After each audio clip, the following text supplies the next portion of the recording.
Hello, everyone, and welcome to this week's episode of Watch No Evil. This is Zach. And this is Matt. And in this first episode of our second season, we'll be talking about the horror video game Inside from the year 2018. It is a puzzle platformer in which you play as a lone boy making his way through the wilderness and cityscape of this mysterious area. Yeah, sort of neo post-apocalyptic. Yeah, it definitely got some dystopian vibes. So this is our first Play No Evil episode, and it's going to run a little differently. We're kind of exploring new waters here. So I think first off, we should talk gameplay. Yeah. In regards to, as a video game, how does it function? How does it produce some of these like horror type elements? And to be straight up out front, I think the genre of horror is a little loose with this one.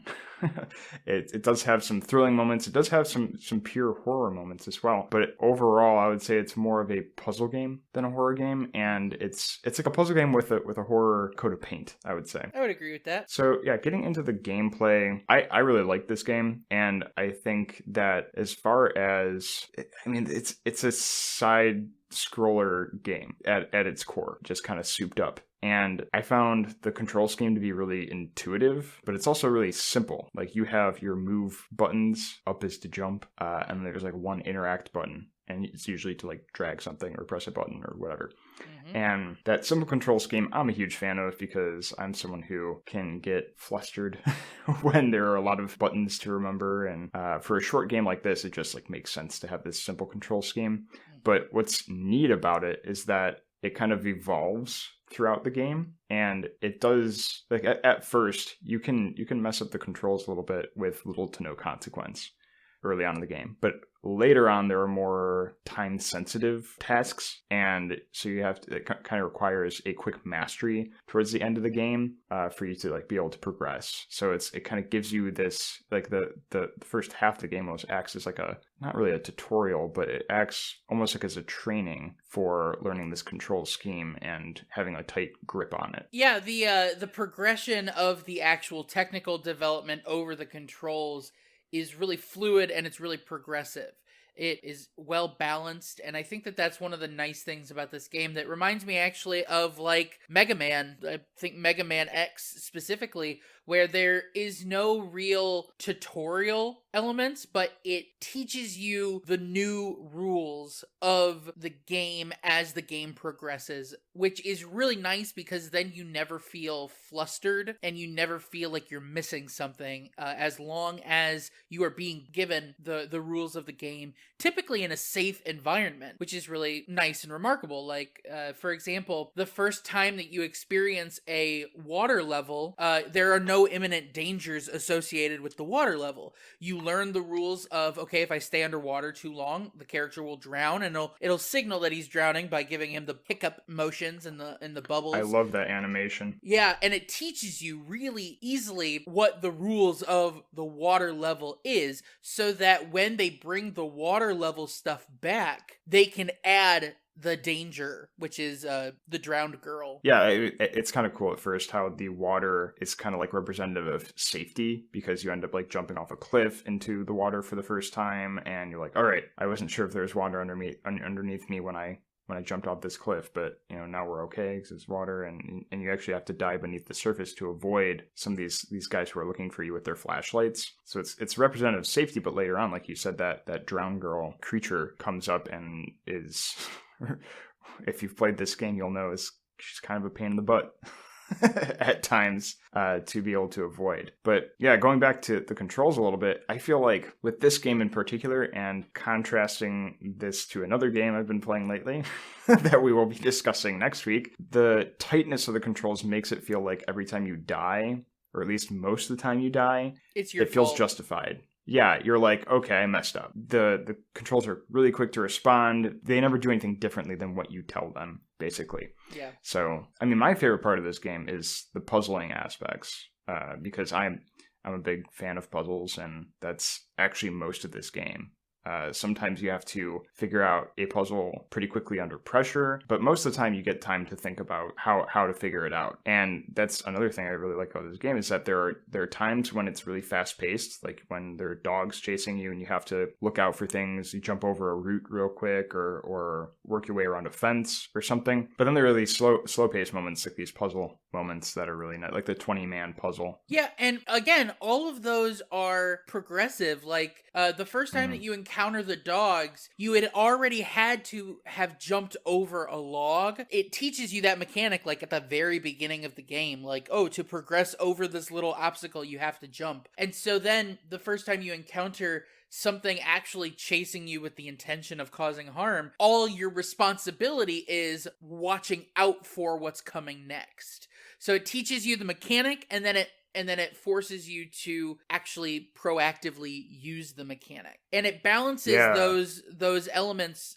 really nicely. And one of the things that I like about this game is there are those moments of high stress where things are chasing you, but then it also relies a lot on the atmospheric horror of it all, and that narrative storytelling. And even though there are things chasing you, there are still other dangers that come throughout the game. Like, if you miss this jump, if you don't time this thing right, it gives you enough material to not always have to be chased. And I think of games like Resident Evil 2, where there are sections where you're just being constantly pursued, or Outlast. Outlast is, in my mind, a big offender of that, because sometimes there are too many things going on for you to actively solve the puzzles. And so then the puzzles aren't fun because you're panicking. But this game, it teaches you the mechanics of the puzzle, and then you have to do it. And all while doing that, there is always something visually captivating about the game and the areas that you are in. There's so much set design and scenery that even when you're doing a puzzle that is relatively mundane, there's so much in the world to notice and respond to that it doesn't feel tedious. Yeah, and it's kind of funny how there's all this detail, but yet it's in a minimalist style. A really beautiful minimalist style, but I feel like it has just enough detail peppered on top that it's, like you said, it's captivating to look at. And even though it's at the core of it, it's a platformer. You run to the right. Yeah.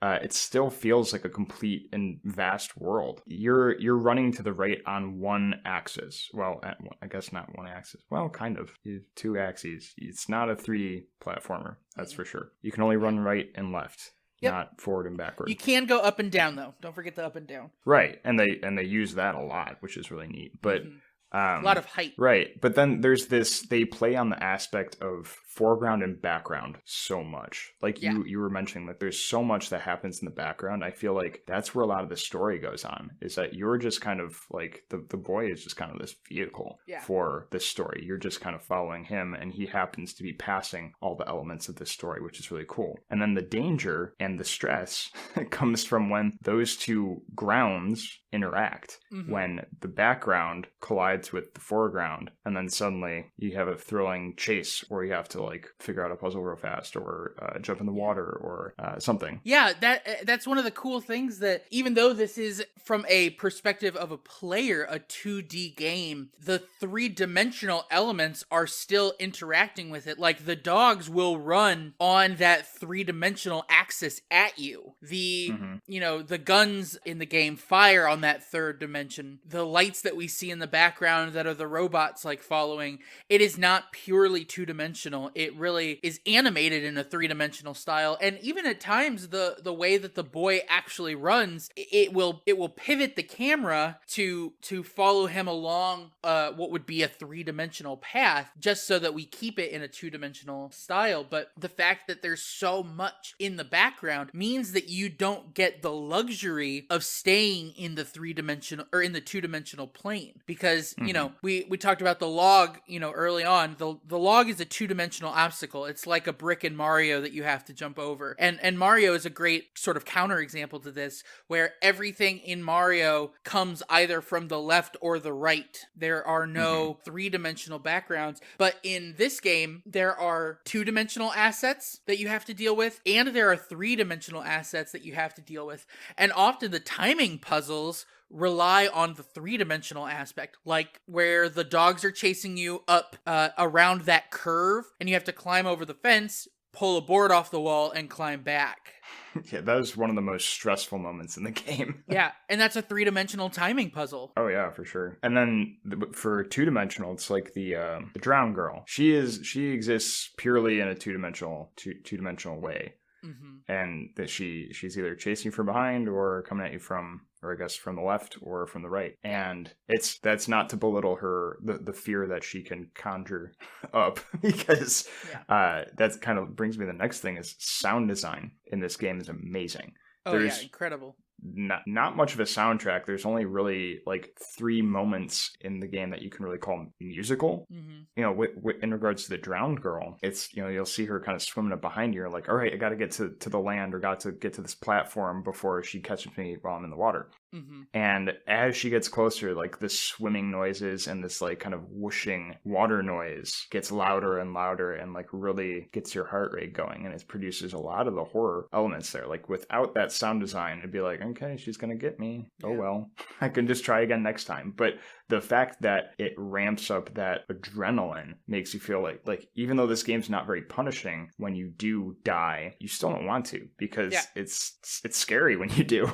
Yeah, especially with her in this game. I think that for me, the most stressful part of this game is the water level. And I think that that's, you know, pretty common amongst all video games. The water level is either just the most frustrating, or it is like the scariest. And I think about like the beginning of the newest Resident Evil game, where you have to like go into the water and like go under the house. That part is so like jaw clenching, because you know something is there and something is going to happen. You just don't know when. Mm-hmm. And so in the water levels, you get all of these layers of obscurity that hide part of the danger. And with this, the moments where you are under the water, we get to see the thing chasing us. But when you get out of the water, you are immediately afraid to get back in, because even though the rules are fairly clear, which are she stays where you last saw her once you get out, until you learn that the hard way, which often is not until basically the end of the water level, you don't know that that's the case. You just think she's still following where you were. But actually, it's really awesome too, because the game trains you for that in the same way that it trains you using the dogs. That sequence where you are jumping over this gate, running to a door, pulling that off, going back, and then going back to the other side of the fence, that's training you for the mechanic of the water level, which is until you're in the water, the dog or the drowned girl will stay where they are. Right. Yeah, and that's interesting that you mentioned that moment with the dogs trains you for the water, because I thought that moment with the dogs, you're trained for that moment earlier with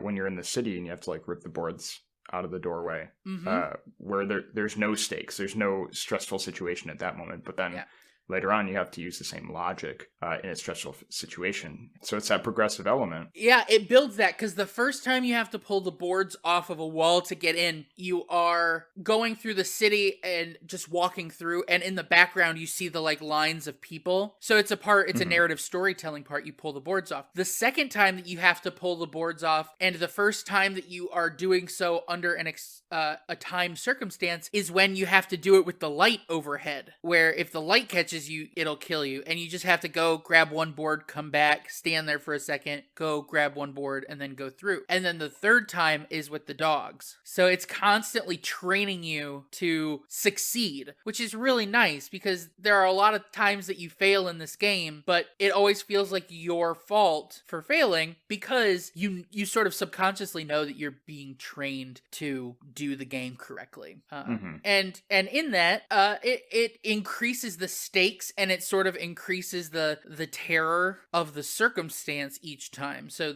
you get the lights, and you're like, oh, can't be in the lights, and then it's like, oh, these dogs will tear your throat out if they catch you, and then you'll get pulled under the water by the drowned girl if she grabs onto you. So it sort of slowly ratchets up like the terror factor and the supernatural factor too. Like the threats early on in the game are these guys who are hunting you with flashlights and guns, the dogs, and it's like, all right, those are pretty like normal threats that we are used to in this world. well, not necessarily men chasing you all the time, but guns.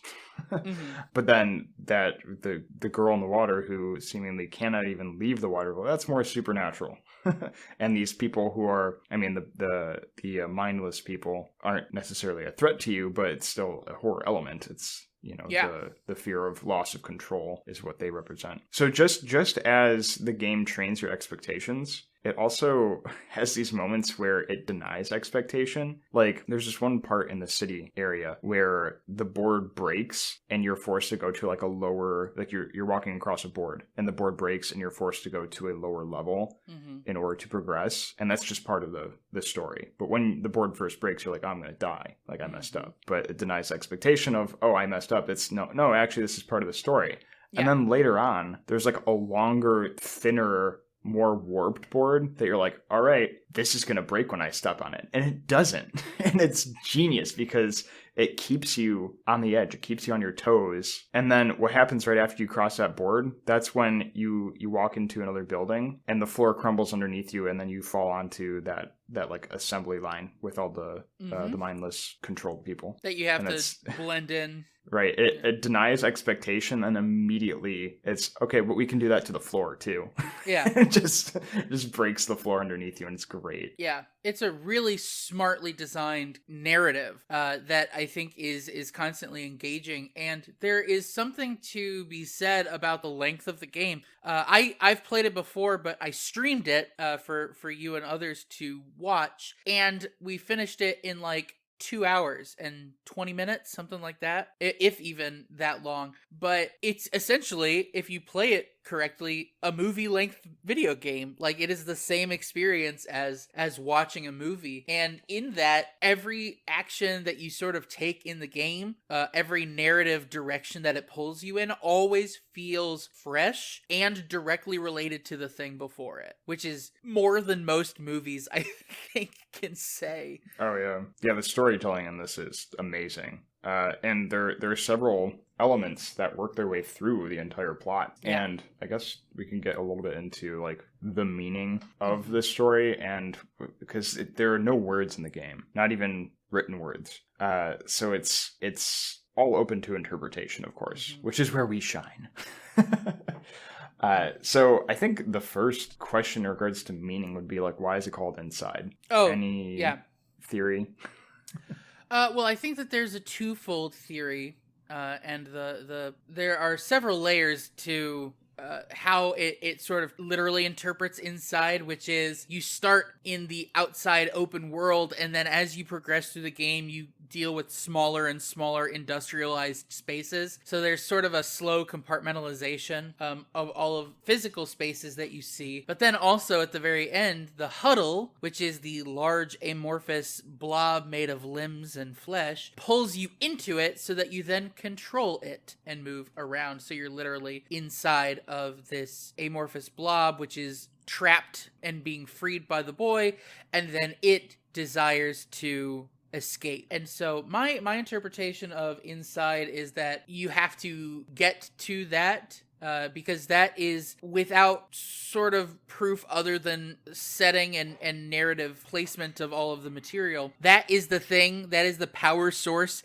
that allows for the other mind control elements to happen. And so it has to be freed because it is trapped inside this, giant water vat. And so then you release it, and then it wants to escape to the outside world, which is why at the end of the game, you roll down this big hillside and you just settle nicely on a beach in direct sunlight. So you've made it outside. As all amorphous blobs desire to do. Mm-hmm. Escape.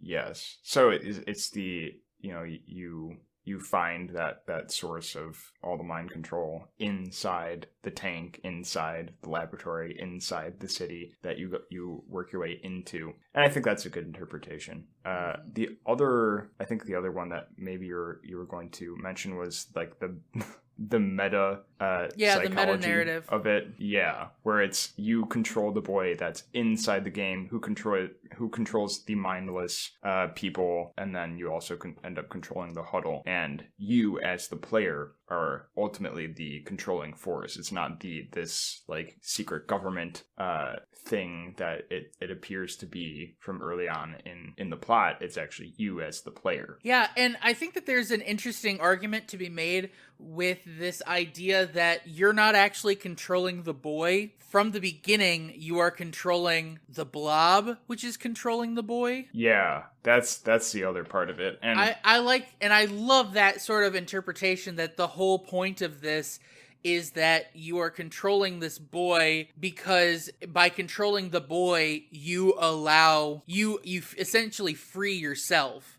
And the reason that I sort of think that that's the case is because the helmet that they use as the mind control device for this in earlier sections of the game, those are all attached to the blob, the huddle, at the end of the game, and the boy unlocks 3 of them and then is brought into the blob, and so then the blob relinquishes control of the boy by busting through and removing the last of the like mind control actual cables. So that's why I like the idea that you're actually the blob controlling the boy, who then controls other mindless, zombies throughout the game, with the intent of freeing the blob so the blob can escape to the outside. Well, what's another layer that's interesting is when you become the huddle, towards the end of it, it's almost like these workers, these laboratory workers, are controlling where you go. They're opening doors for you, they're opening hatches that you end up falling down, and they like bait you with that one propulsion block thing. Yeah. So there's like this other higher level of control of like, you might have been the blob controlling the boy, and then you become the blob controlling the blob. But then there's also this other controlling force of like, you're still at the whim of these lab workers. Like, you're basically this experiment subject. It's so cool too how they bring that into focus a little bit at the end, because when they are trying to trick you with the propulsion block at that moment, you're in the middle of a theater, and in the background you can see this like circle of theater seats, like an amphitheater seating with these like shadow figures in it. So you're clearly being watched in this 3D space. That was one of the most interesting things to me about the game, is the ending, because you see maybe 8 live people until the last act as the boy, where all of a sudden there's hundreds and hundreds of people that you see and you interact with, and some of them help and some of them don't help, and it's sort of weirdly dystopian in the fact that we see all of these like mindless zombie people out and about, and then all of a sudden we see what we can only assume are like these free-thinking employees. And that's why I think that this game is a statement on zombie capitalism. On what? Sorry, it blipped out when you said that. I think that it's a statement on like zombie capitalism or zombie consumerism. Mindless consumerism. Yeah, the mindless consumerism aspect of it, and that we have to free ourselves from the chains of the consumerist culture. I don't actually think it's so simple as that, but there is this sort of like industrialist futurist style where it seems like everything is related to this like industrialism that sprang up, and it became too large, and that's why you explore all in this same area so many like abandoned office buildings and abandoned industrial complexes. And then when you get to the last one, that's the one that's sort of thriving. And I mean, there's so many like underwater buildings that you have to go through, and these like underwater offices. It's like they're getting swamped by this one like super conglomerate, which basically took over by creating something that could mind control a workforce. Yeah, it definitely has this like nuclear era kind of concept to it. Yeah. And the blob is actually Jeff Bezos. It's actually Jeff Bezos, and how he plans on keeping Amazon employees. Yeah. From unionizing prime. Yeah. Or maybe that's the end game of it, is like you become part of the blob, and that's the union. I mean, I assume that escapes. that this game's sort of neo-apocalyptic future is what Jeff Bezos is ultimately striving for. Maybe he's the guy you end up crushing. And that's actually one last thing, because that's actually a nice parallel between the boy and the blob. Is so the boy's wearing red shirt, which is in stark contrast to like the dreary color Black. scheme Yeah. otherwise. And so that's notable in that, of course, you have to basically give some kind of signal of this is the main character. And when you do have some of these like mindless people surrounding you, you want to have that contrast so you know which one you're controlling, which is genius in itself. But then also, when you're the blob, there is this moment where you bust into this office room and it's got this like glass window with like a drop off outside of it. And there's one guy in the room and he kind of like backs himself up against the window to like try to get away from you. But then you just run him down and you bust through the window and then you crush him on the pavement below. And it's like the one really gruesome moment. Yeah. Really gruesome. Yeah, because he just explodes and then you're covered in graphic. his blood. Yeah, so then you're covered in his blood and you get that red back on you, just like the boy's shirt. I think too, it's so much of a contrast because when you get attacked and killed by the dogs tear out your throat, and you hear that like nice little neck snap crack sound effect. But there's no blood. Even when you see that the dogs are like starting to eat the boy, you don't see any blood. So when the main character dies, nothing happens. It has him die, no blood effects, no gibbing, and then a nice fade to black and a restart of the section. But when other characters or entities in this die, they do make it a little bit more graphic, which they do it. They go for it. They go all in when they die.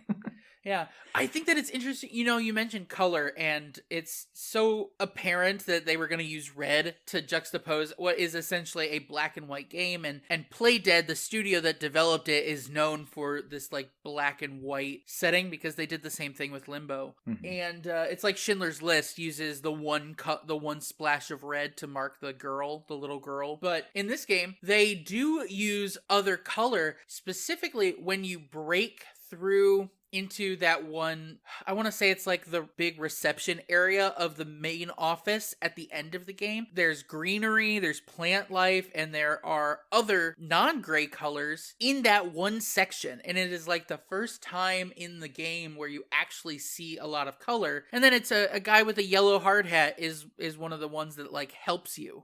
So it uses color, I think, to sometimes mark. Oh, also there is a yellow cable whenever there is a secret orb that you can disconnect. So it uses color very sparingly, and it's to help you find a secret or progress a little bit, which is really, really nice. And actually, Valve, when they were making Half-Life 2, and their philosophy with Portal as well, you always want to have the goalpost in sight. Even when you're being woven through these sort of mazes of areas, you still sort of see the thing that you're looking for. There's always a clear direction, because without direction, it's much easier to get lost, and loss ultimately will lead to frustration in game. And that's the thing with this game. Like, no matter how many times I would die on a certain puzzle, it was never enough to make me frustrated. It keeps you moving at a pace, and it never makes you feel like you're not going to be able to finish a section. Right. And that's another thing I really liked about this game, is that any object that you're supposed to interact with is super obvious. And it's not always like they have the big red buttons. It's not always that obvious, but like whenever there's a block that you need to step on to get up a step or something, it's always obvious like that this is what you're supposed to interact with. It's always on the same plane as or it's always on the foreground with the boy. So that's really nice, because then you know, even though there might be like at sometimes 2 or 3 objects that you need to interact with in succession to solve a puzzle, you know that here are your tools. Here's the goal. Put these together in order to reach that goal. And it's always, like you said, it's really clear. And even though some of the puzzles might be a little more convoluted in their logic, they're still readily attainable. Yeah, I really liked how they actually make the puzzles take up more area as the game goes on as well. Like the beginning of the game, your puzzles are like self-contained. Like the first major puzzle I think that you encounter is the chickens puzzle, which is another fun little mind control discussion that we can have, because that's another way that the game preps. I'll just say it. So the game preps you early on for the mind control elements, because when you go through the farmyard area, area, the chickens, the little chickens will follow you. And then the chickens later on become fish, which later on become people. Well, it's also the pig. And the pig, yeah. There's It's animal testing. Well, that's why there's so many dead pigs. They're mind controlling pigs. But it preps you for the theme of mind control. But that first major puzzle is you run to the end of the thing, you get the chickens there, and then you run back because you're faster than them, which lets you suck them up into the vacuum, which then throws them into the hay bale that comes down that you can jump on. Self-contained in one small section. Jump forward to near the end of the game with the 20-man puzzle. You have 6 different areas that you have to go through to collect all 20 of the workers that you need. And it's a progressive puzzle. You need this group to help you do this thing, and you need that group then will help you unlock this next thing. So as you collect and get more and more, eventually you'll have enough to solve the puzzle. So it expands the physical puzzling space as well as, making the puzzles a little bit more convoluted. But it's so progressive. It builds you up to being able to do that competently. Right. I really like the 20-man puzzle because, there almost I don't think there were any fear elements. There wasn't anyone chasing at any point. There wasn't really much of a danger in any of those puzzles or in that giant puzzle. But they're the 6 compartments that they're all their own little puzzle that you need to figure out. But then you need to kind of do them in a certain sequence in order to be successful with them. And it's just this nice, it's so satisfying then when you finally do get the 20th guy on the button. It's just great game design. Yeah, and it's interesting storytelling too, because many of the guys that you have to free, you're freeing from cages. So it's why are these people being kept in cages? It's sort of you're liberating the workforce. That's what you're doing. Again, it's capitalism. You're liberating the workforce. And then actually the last guy that you get for it, you have to be thrown up to that side area, and it's a dead body in a server office room, and it's one of the white mind controlled guys, and you have to drag him and pull him off the thing and drop him on, so that the 20th guy is actually this dead guy standing or on the ground. He's just laying there, which is an interesting narrative device too, that even the top guy gets left behind in this case, or maybe because he was in this office area and he died there, the workers suffered because there was nobody to let them out. So it's it's open obviously to interpretation, but I wasn't kidding when I said I think that this has some capitalist sentiments to it, which would make sense coming from a Swedish developer based in Copenhagen. So Danish then. So a Danish video game company making something that's anti-capitalist. Am I surprised? Not really. Well, I think that there's also some communist aspects to it too, the huddle. It's it's the masses, literally. Yeah. and then there's the whole mind control thing. People, Americans mostly, thought that people in communist Russia were being mind controlled to support their government, and they're really they're just beaten down by these circumstances. And that's why they're so compliant. It's because they just want to live. And then there's also this early on in the game, there's this idea of this secret police kind of thing, because they're all wearing masks at the beginning, all the bad guys. And then eventually, after the whole assimilation process in that assembly line, which is another kind of nuclear era idea, an assembly line. After that moment in the game, they don't wear masks anymore. And this brings me to another thing is, I don't know if you noticed this, and I don't know if it was intentional or not, but there were, when you're going through that assembly line and going through the little test, you have to jump and then turn around and do that in rhythm with the line. There is this, they're all there's a bunch of judges, I guess we'll say, these testers, basically, is to see if all the people are calibrated to whatever the mind control thing is. The standard. And so you kind of have to play along and convince them that you are. And in that line of judges, there is a man and his son, assumingly, because it's the boy is clinging to his jacket. And he's just kind of he's got this kind of body language, I don't want to be here. Please just take me home, Dad. Jeff Bezos is the dad. Please, Jeff is the dad. Does Jeff Bezos have a son? I don't know, but if he does, do you think he has to call him Jeff or Mr. Bezos? Yes, absolutely.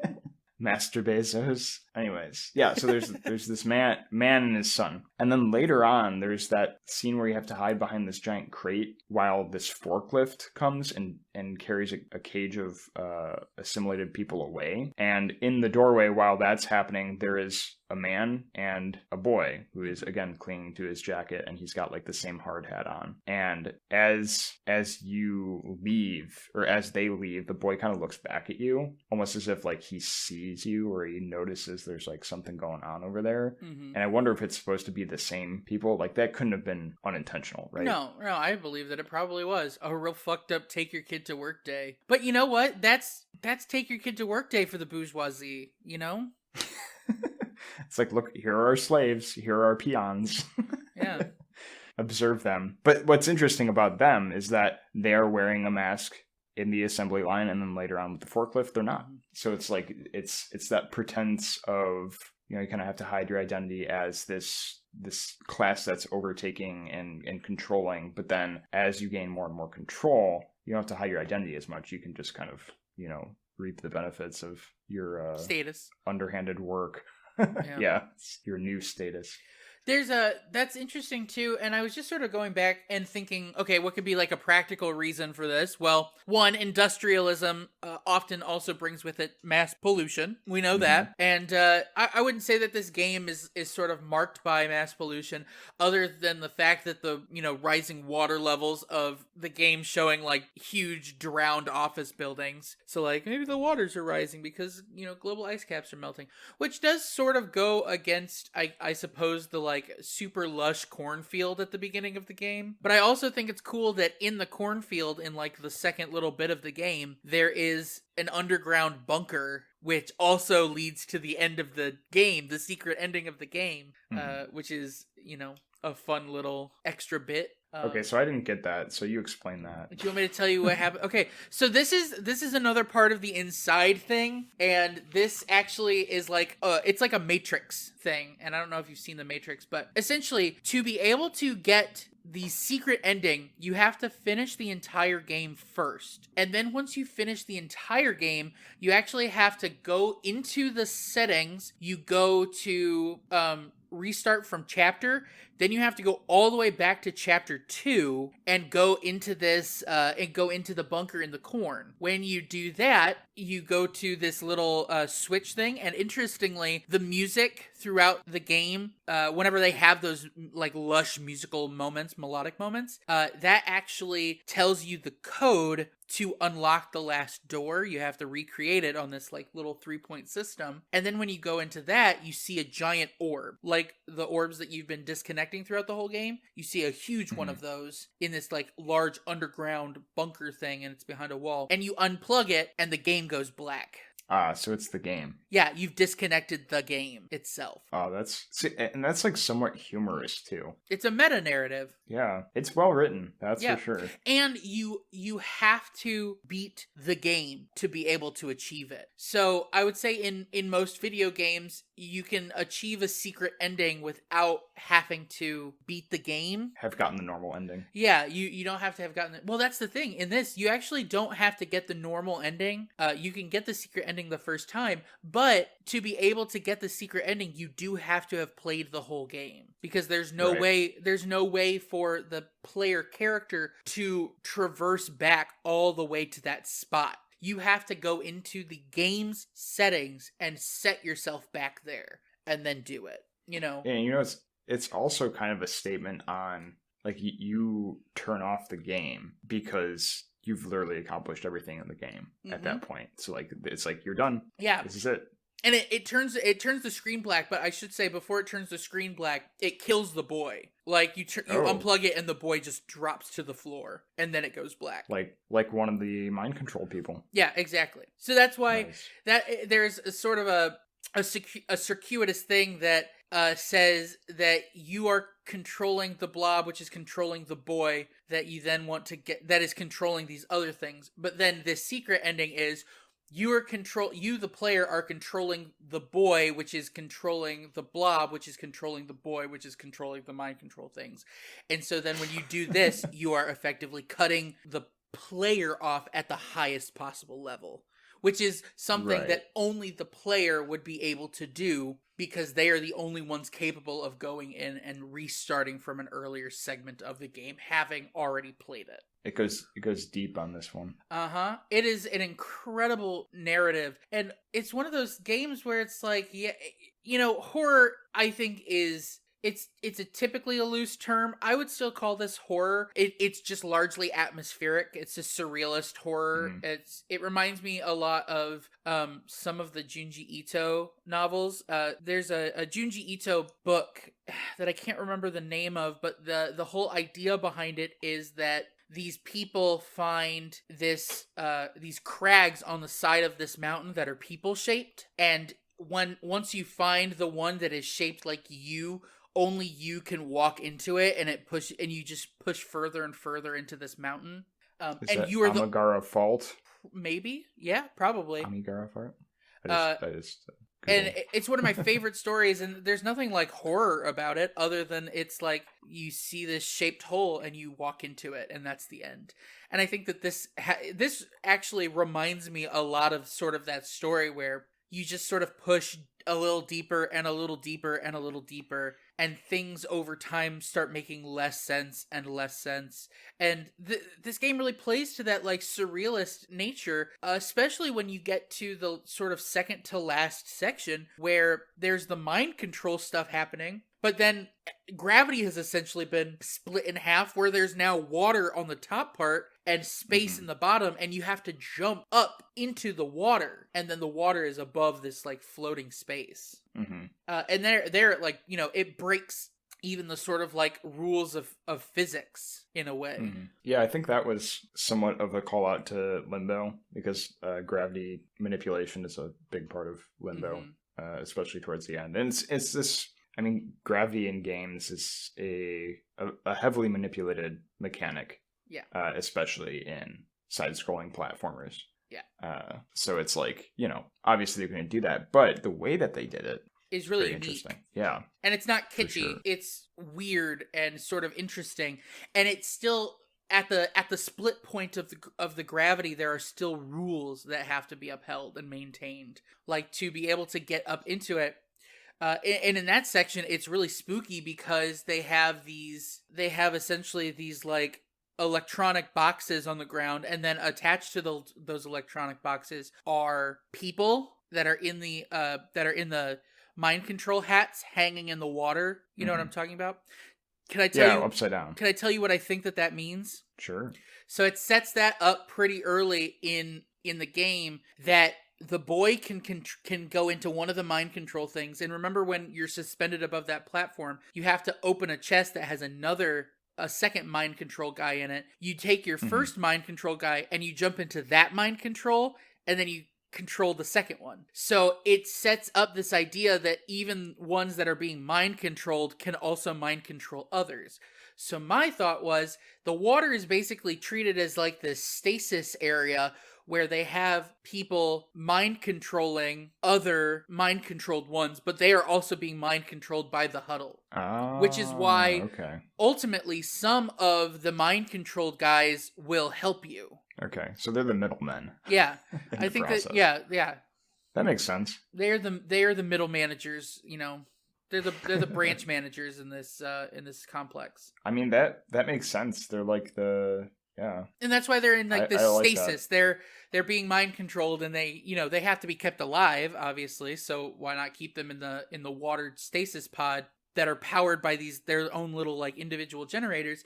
And then the big boy, the huddle, is the one that is being charged overall. He's the center brain. Right. And I have two more things I want to talk about. One, since you mentioned the blob, and I mentioned the control, like the really tight controls that you have on the boy at the beginning, when you become the blob, the controls become so much looser to give you that feeling of like the weight and the momentum that you get as the huddle. And it's like the controls kind of just like become way more chaotic, but at the same time you have more power. And you actually have become the threat and the horror in the game. Yeah. So at that point, like the tight controls don't really matter at that point. Yeah. Like you literally can't die as the huddle. No. You're right. You have an infinite power. And also your movement, like you said, is a little bit more loose and a little bit more chaotic, but you still have full control over the things that he does. Like it's not as it's loose, and it's a little bit more open, but it is still entirely functional, which is a really nice a nice touch. Like it takes you a little bit longer to pick up some of those boxes and stuff, but it's not impossible to do. Right. I will say the one part of this game where I got just a little bit frustrated was when you are the huddle and you have to pick up that like wooden beam. It's the long wooden beam. Then you have to hit the button that's on the ceiling with it, but you have to like balance it just right. That, because the controls are looser at that point, it took me a few tries. You want to know what's interesting? I had no trouble doing that. Yeah, I don't, because I was watching when you played it, and I was like, how did he do that so easily? And you want to know what the answer was? I acted as if I was going to throw the beam up, so I was using controls that I was familiar with from the submarine part. Okay. I actually think that the huddle controls are very similar to the submarine controls. Even down to the way that when you have to get the box, you have the box, you light it on fire, so that you can throw it into that engine. You use the same sort of technique as when you charge the submarine to do like a slam. It's the same. It's the same thing. You hold up, you press up, you hold E, and then you let go of E to throw, and then you grab it again. Gotcha. So I felt like the controls are the same as the sub. Which, if I'm right, and they actually are, that's another just excellent game design. Yeah, I mean the sub is like when you first control a large object, but. With new rules. Right. The last thing I want to talk about was the use of light in this. And light as in like concentrated light. So there's artificial light and natural light. And more times than not, the artificial light is something that's trying to kill you. Yeah. And I think this ties in nicely with your consumerism idea, because artificial lights, they're not pure, they're fake. It's the flashlights of the armed men. It's the robots that are going to shoot with those coil things. It's the overhead lights that are looking for you. And then the natural light they always happen in the peaceful areas where it's telling narrative going on in the background, or it's the beach at the very end with that ray of sunshine shining down onto the huddle. And even the very faint natural light in the very beginning of the game when you crawl out of that bush. I love the fact that at the end of the game, it gives you the credits, and then you just sit there. It doesn't end for you. You have to make slow the decision. Zoom out. Yep. Yeah. And you have to make the decision to stop. That's so good. Yeah, it's a nice bow on it. Yeah. And that's like that's one of the only times that you get like natural light in the game, right? Which I think is, a testament to the inside outside sort of idea. Also that you're falling down this like super long cliffside, which is densely populated with trees, which it's really interesting that the whole cliffside that you go down, they have a replica model of it inside the office building before you break out. And it's almost like it's like an intentional preservation section that they're trying to keep, And you fall into it. You fall into the middle of it from above. Yeah. And it's like there's this like this idea that even though you've made it technically outside, it still seems sort of the grand design of this shadowy company that controls everything, that they have a replica model of it almost as if they own it. Like, I think about like I know that you haven't watched Parks and Recreation, but there's an episode. Oh, you have? Okay. Do you remember the episode where they bring in like a park planner? It's almost like that. They are trying to create like a faux constructed park that, they'll like slap their name on. It's just like, this is the AT&T Wireless National Preserve. You know what I'm saying? Yeah. It sort of feels like that, but it only feels like that if you noticed the replica model. Because the first time I played it, I didn't see that, and so it didn't connect with me, and I was just like, I made it outside to the water. Well, that's the thing, is that's another thing that you don't notice until you've already beaten the game. Right. Because there's no way that you're going to recognize that replica model when you haven't reached the very end of the game yet. Yeah, and I noticed that when you were streaming it and you fell into that model, I was like, oh, that's the hell from the end of the game, because I had only played the game once so far. Mm-hmm. Yeah, overall, I think it's a great game due to its ability to, you know, have those tight controls and there are puzzle moments, and like just, you know, there's some really intense platforming where you have to jump off a ledge right before a dog gets you, or, you know, right before you have to get onto the platform right before the drowned girl gets you, or whatever. Mm-hmm. But it's also like, it's truly a piece of art in these moments that we talk about. It's like, it's really well thought out. Yeah, for sure. More so than a lot of AAA games. More so than a lot of I would agree. I would think that just in narrative storytelling alone, this game outdoes a lot. And there's a reason that this was voted for, like, you know, Game of the Year at the Game Awards, and also it won Best Indie Game. Like, the storytelling of just the atmosphere alone makes this such a strong contender. Yeah, it's very atmospheric. I think that is, if you had to use one word to describe Inside, atmospheric. Yeah, for sure. That's the word. Yeah, I am a big fan of the game. Yeah. If you have somehow made it all the way through this episode without playing the game, I think it's like a few bucks, or, you know, wait for it to go on sale on Steam or something. Yeah. I think you played it on PC, right? Yeah. Yeah, I also played it on PC. I got it for $4. I got it for free. See? So, just wait for a sale or something. But it's also available on, I think, Switch, Nintendo, PlayStation, Xbox. I think it's everywhere. Yeah. So treat yourself if Play you have not played this already. Now that we've given all of it away, but it's still exhilarating to play. Yeah, we speaking about it could never do justice to just how pretty the game is. Best free game I've ever played. Yeah. Yeah, for sure. We will be back next week with yet another Play No Evil episode. Next week we'll be going over Little Nightmares, which is very similar in tone, or very, very similar, in tone and in gameplay to Inside, but very different in other aspects. So we will be back at it next week, and thank you for listening to this week's episode, Play No Evil Inside Edition. This is Zach. And this is Matt. And don't forget, up, up, down, down, left, right, BA. Is that a cheat one? That's the Konami code. Oh. I'll just keep that in.